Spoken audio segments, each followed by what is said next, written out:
Let's do it.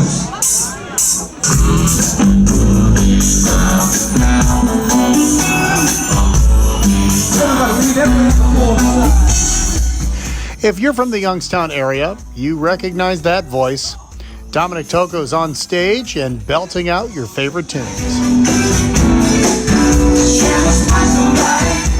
He's done it for 60 years. This will be 60 coming up. This will be 60. Yeah. Did you ever think at the beginning? No, we just did it to put ourselves through school. You know, we figured that would be a good way to pay for college, and we played all the fraternity parties. And from frat parties to all the clubs in town. Market Street, there was probably 7 or 8 nightclubs right at the Uptown that you could walk back and forth from each one of them. We played them all. Mm-hmm. And then the Strip in Warren, that was real big, the living room. And tonight at the Youngstown Music Awards, Dominic will be the subject of a tribute, which, when he got the call about it, caught him by surprise. No, I had no idea. I didn't think, I says, my God, I said, how do I do this? What do I do? And he says, no, you're doing nothing. He says, we're just going to do a tribute to it. And I thought, wow. I says, I'm thinking to myself, I says, is there, who else is going to be involved there? And he says, no. He says, we have all these politicians and all these people going to speak. I don't know if it's a roast. I'm kind of nervous about it, but. It's not the first time he's been nervous. For 40 years, Dominic ran the Teamsters in Cleveland, negotiating contracts and working side by side with Jimmy Hoffa Jr. It was kind of, whenever you walked into a place with Jimmy Hoffa, it was kind of, a little crazy, you know what I mean? Because everybody knows that name from his father. And at the annual convention in Las Vegas, Hoffa told him one time he'd be singing the national anthem and the Canadian national anthem in front of 11,000 Union brothers and sisters. No music, a cappella, 8 o'clock in the morning, you can't even talk, let alone sing. And so I went back and I downloaded the Canadian national anthem and played it in my ear for 6 hours until I, had it pretty close.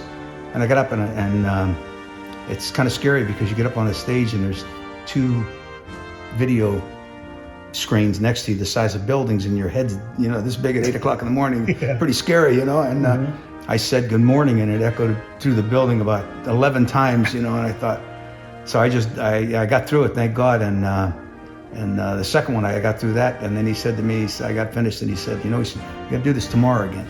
So I had to go back in the next day and do it again. Did you get paid for that? No, it was just...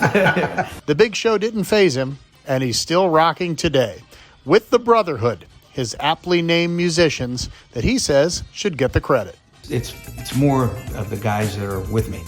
I've always tried to get the best guys that I could find, and they're actually the group. I'm just the face, you know what I mean? Mm-hmm. And the music that they provide behind me is really the basis of the group. And the group is still in demand. Most local and national bands we've seen have come and gone, but Dominic and the Brotherhood are still what people want. The reason I think that we were okay is because we never really played one type of music. We could do a wedding, and if someone wants a polka, we could do it. Or if someone wants an Italian song at a festival, we can do it. Or Sinatra, or Bruno Mars. Whatever it called for. And that's why we kept, our repertoire. I would go from one extreme to the other.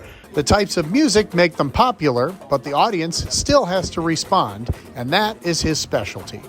I watch the audience, and my night goes to where the audience goes, you know what I mean? I do. If they're sitting and not dancing, you change it up and try to get them on. If they're not dancing, you feel like you're doing something wrong. Right.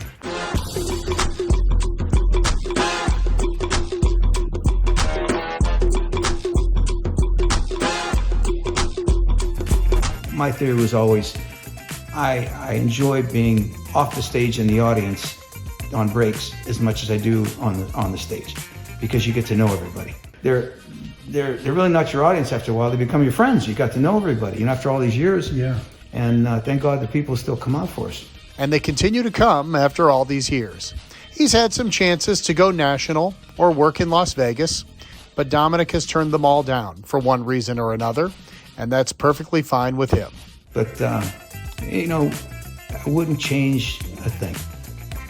I wouldn't change a thing. The guys that I worked with, I was lucky to perform with the guys that I worked with, and I'm proud to be, to tell you that I was proud to be with all of them. Open fire! Thank you so much. Thank you.